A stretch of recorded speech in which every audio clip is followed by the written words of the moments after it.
Nimeamua kutumia fursa hii tembea kweli na mke wangu. Sasa nakwambia hivi, hichi ulichonifanyia, na hapa abadan asilan sitakusamehe. Lako hilo kama sio lako la jirani yako. Leta shati yangu hapa, mwenda wazimu wewe. Mwana Isaya, mwanamke malaya mkubwa.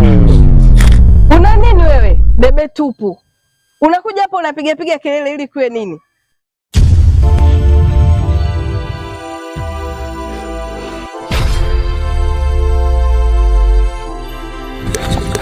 Utamkombe wewe. Msubiri kwanza bwana. Chagueni kati ya nyinyi wawili. Nianze na wewe malaya wa kike au nianze na wewe malaya wa kiume? Unanisaliti wewe? Nini wakunisaliti mimi? Nauliza nini wakunisaliti mimi?